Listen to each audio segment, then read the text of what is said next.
नमस्कार आप सभी को। आज का जो विषय है वो बहुत ही एक प्रकार से मानसिक स्वास्थ्य से जुड़ा हुआ भी विषय है और इसके साथ में एक वैज्ञानिक विषय है। और वो विषय ये है कि कैसे निर्धारित होता है कि जो बच्चा है वो लड़का होगा या लड़की होगा, है ना। और ये बात इस वजह से बहुत ज्यादा जरूरी है क्योंकि हमारे समाज के अंदर, है ना, हमारा जो समाज है वो उसके अंदर हर एक जो परिवार है, हर एक जो घर है, उसमें बहुत सारे ऐसे घर होंगे जो यूं चाहेंगे। आप थोड़ा मोबाइल को वो यूं चाहेंगे कि भाई हमारे घर के अंदर क्या है कि भाई लड़का ही पैदा हो। बहुत सारे जो घर है उनके अंदर ये भी इच्छा है कि भाई हमारे घर के अंदर एक बेटी भी हो, है ना। लेकिन ज्यादातर की जो इच्छा ये हो जाती है, और विशेष तौर पर वहां पर जहां पर बेटियां एक दो हो जाती है तो उसके बाद में कहते हैं जी अब तो लड़का ही होना चाहिए। और इसके चक्कर में बहुत सारे लोग जो है वो अंधविश्वास के चक्कर में आने लग जाते हैं। तो आज मैं आपको विज्ञान समझा दूंगा। जब विज्ञान आ जाता है, विज्ञान क्या प्रकाश है। हमें, मैं ये नहीं कहना चाहता कि भाई हमें भगवान पर भरोसा नहीं रखना चाहिए, भगवान पर विश्वास नहीं, लेकिन भगवान पर हम, हमारा जो मानसिक शांति है वो हमें वहां से मिले। इसके अलावा हमने, हमें जो हाथ मिले हैं, हमें जो पैर मिले हैं, हमें कुछ करने का जो मिला है, और इसके साथ में विज्ञान जो है वो एक प्रकार से अंधेरे को दूर करता है। तो आज विज्ञान के माध्यम से हम जानेंगे कि भाई लड़का होगा या लड़की होगी, ये कैसे पता चलता है। तो मैं ये शुरुआत करता हूँ, और इसका मेरा जो पर्पज है वो ये है कि बहुत सारे ऐसे लोग हैं जो जब पेट में जब बच्चा होता है तो उसके बाद में क्या है, कोई उनको बोल देता है कि भाई आप उस जगह पर, वहां पर ये जो मंदिर है वहां पर अगर आप जाओगे, आप अगर वहां पर माथा टेकोगे तो उसके बाद में क्या है कि भाई वो आपके वहां उसके बाद में लड़का होगा। तो इसके चक्कर में वो बार बार क्या है वहां पर वो जाते हैं, और इसके ये जो अंधविश्वास एक है ये बहुत सारी चीजों को जन्म दे देता है।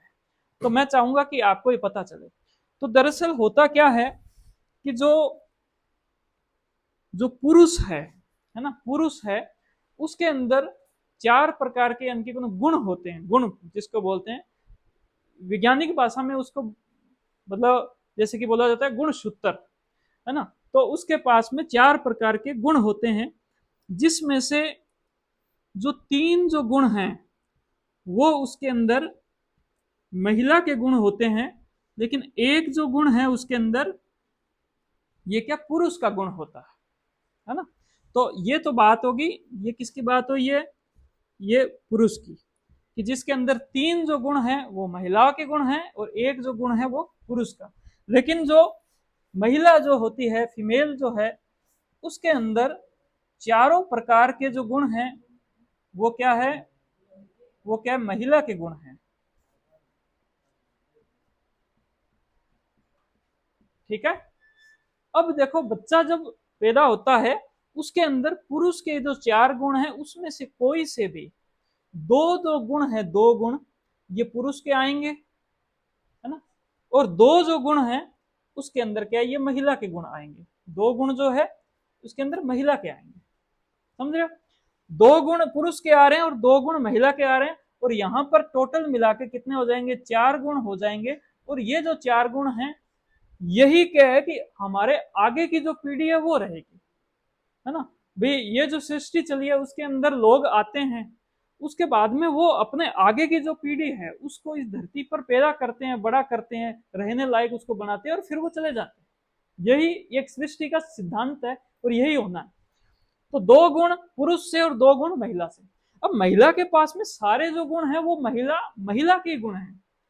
महिला के पास में कोई शक्ति नहीं है कि वो यानी कि लड़के को पैदा कर देगी, ये बहुत एक बड़ी बात।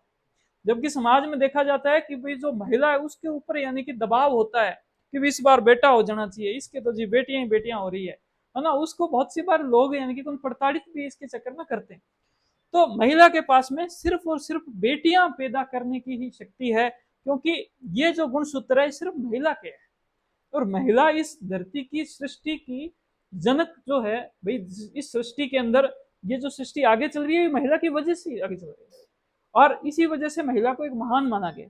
लेकिन पुरुष जो है उसके अंदर तीन जो गुण हैं, एक दो और तीन, ये देखो ऐसे ही, और ये तीन गुण जो है पुरुष के अंदर वो सिर्फ महिला के गुण हैं।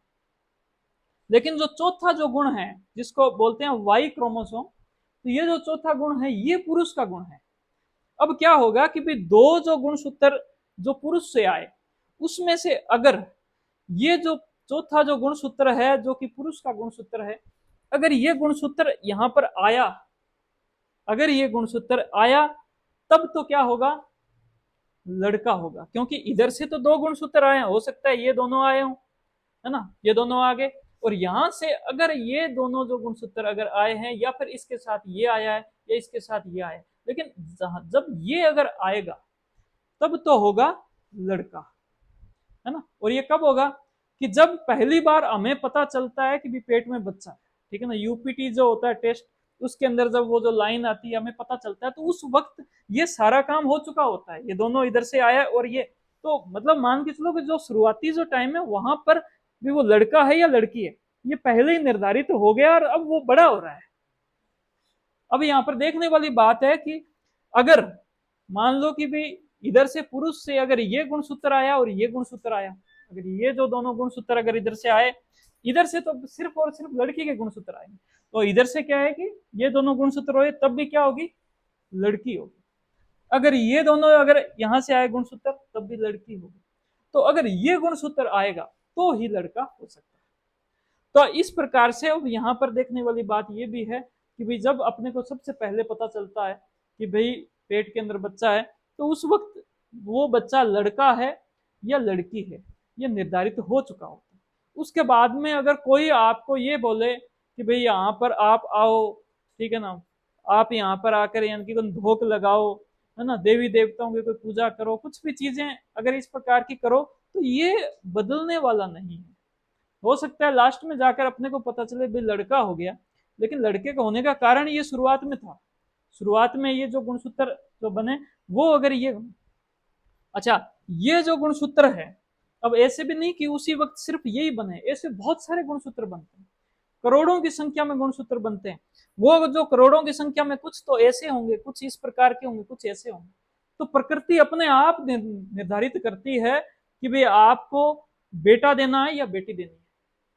हम इसके अंदर क्या कर सकते हैं, हमें जो मिल रहा है उसको स्वीकार करें, और स्वीकार करने के बाद में हमें हमारा जो काम क्या है, हमारा काम यह है कि भले तो लड़का हो और भले क्या है कि भाई लड़की हो, है ना, हमें उसको क्या है कि बहुत अच्छी एजुकेशन देनी है, उसको बहुत ही अच्छी एक पढ़ाई करवानी है ना, उसको मजबूत बनाना है, उसको नई नई चीजें जो है वो सिखानी है। तो इस दुनिया के अंदर बहुत कुछ कर पाएगी, वो अपने लिए बहुत कुछ कर पाएगी।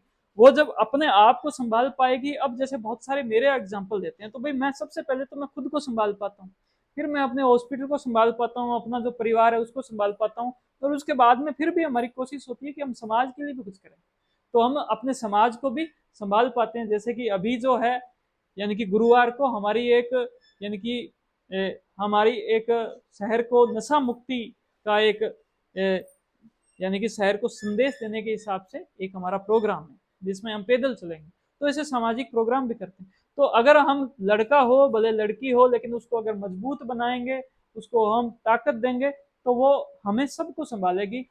कोई भी जो लड़की है वो जब मजबूत बन जाती है तो वो लड़कों से बहुत अच्छा काम करती है, अपने लिए, समाज के लिए, सबके लिए।